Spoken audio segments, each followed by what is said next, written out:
Oh, hello YouTube, I'm Dapie45 and welcome to my channel. So last week, I kind of accidentally killed Jacob. So I decided to bring him back to life.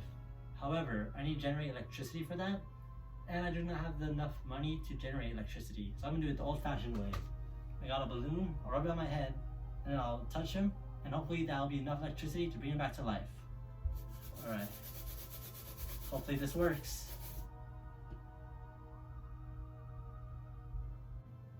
I can't believe that failed. It's alive. It's alive. It's alive. It's alive. What happened? All I remember is you throwing ditto and then it just went black. Well, you see, I accidentally killed you last week, and I needed someone else for my video this week.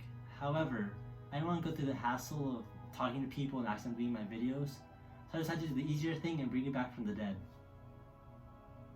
That makes sense. So anyways, what movie are we watching this week? Let's see. What a coincidence. We're watching the original Frankenstein movie. Oh wow.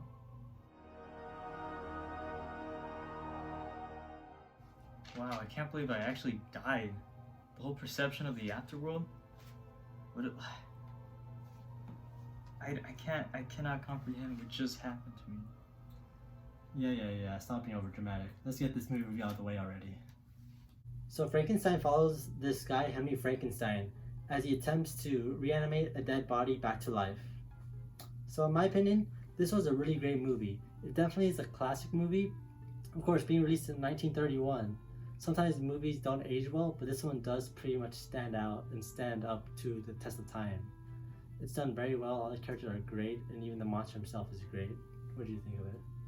I think it's a fantastic movie, and what I love about this movie is that it is just one of those instant classics that you know when they went out and watched it however many years ago, it was just something that is a staple in cinema, especially classic cinema and the black and white, the silver screen age.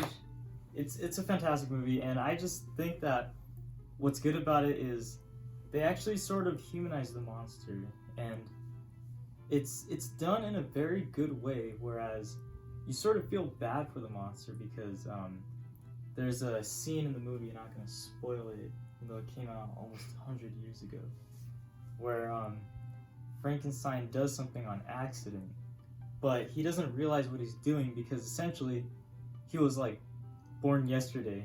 He's basically this kind of large baby that is still learning things in the world because he kind of was born yesterday, in a sense. And it's very interesting to see because he's both evil and he has emotions, and it's a good movie. The way they portray this monster, it does age very well, very well.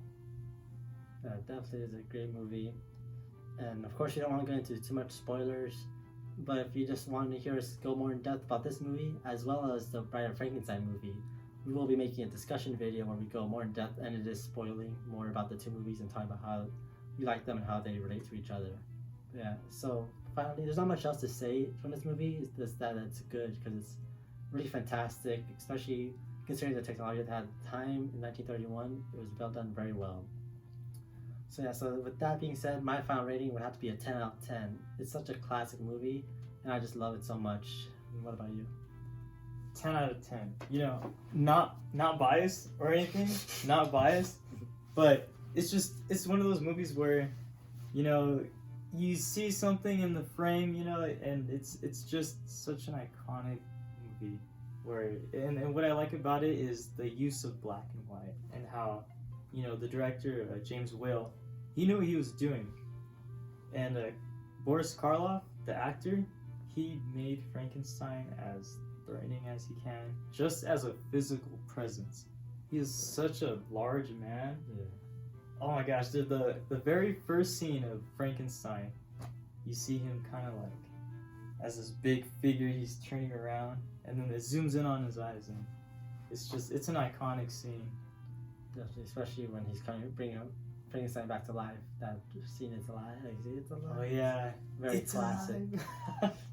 Yeah, and there's just this movie, see what's great about it is that over time, it's just grown to become this like inspiration for many movies like Frankenweenie. Even even for Chucky, the Chucky movies, the Bride of Chucky, you know, that's more of the Bride of Frankenstein, but you know, even still, it's grew that inspiration for many of these movies to come.